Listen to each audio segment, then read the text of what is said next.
Day. As you know, on December 30th, in the evening, a family was traveling on 210.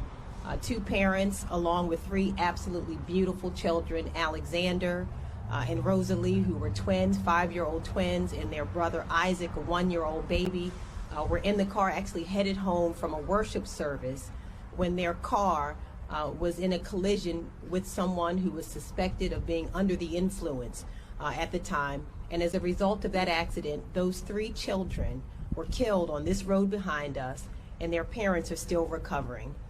To say to you that to wake up in 2019 for these parents and to wake up without their babies is the unspeakable, really is an understatement.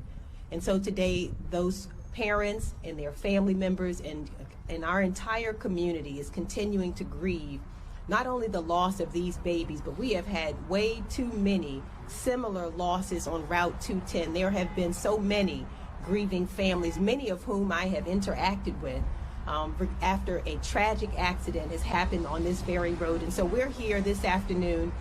We believe that it's important to come together to send the message that it is not business as usual on Route 210, that we are bringing together all of our collective efforts. We're continuing to work on Route 210 to make sure that no other baby or parent or family member loses their lives on this road. What I should say is I am joined today with colleagues. I want to thank Delegate Chris Valderrama, who has really been a staunch advocate of changes on this road, who was courageous enough to introduce legislation in Annapolis during the last legislative session that yielded a speed camera on this road. We will continue to work with Delegate Valderrama. That session will open again next week, and she is introducing legislation that will allow us to move that speed camera on this road to other points and locations, and will also ask for additional speed cameras along this road. What we want everyone to understand, and it is important to send the message, is we are going to enforce the traffic laws on Route 10 like never before. And so we want everyone to be very vigilant. If you are on this road and you are speeding, you are under the influence of anything, alcohol, drugs, you are distracted in any way, we're going to be looking for you. We're going to be looking for you. I'm here with Chief Stawinski, who will tell you that we've increased our activity on this road every year for the last 3 years. Every year for the last 3 years, and we're going to continue. We're also joined by our county council members today, our senator who will speak from this area, as well as a few of our citizens and activists in this area.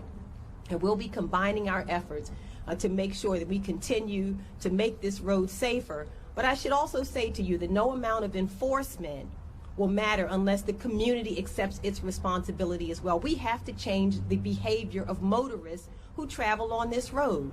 Simply stopping a motorist, putting out speed cameras, putting all of our resources through police cars and other things on this road will not have the intended effect unless everyone understands that they have a responsibility as well to slow down, to be more careful, to remember that it is our neighbors who are traveling on this road. It is our family members who are traveling on this road. As we go to work and come home, it's our loved ones who travel on this road. And so we all have a responsibility to change our conduct as we drive and travel on this road. And so we have some who will be speaking today. We'll share a few comments. I'm going to turn it over in just a few moments to Chief Stawinski, who will share with you what our enforced efforts will look like. But I want it to be known again that we will not stop until we make this road. This is a death trap. That should not be so. We all have a responsibility. The county does. This is a state road. This is a state road.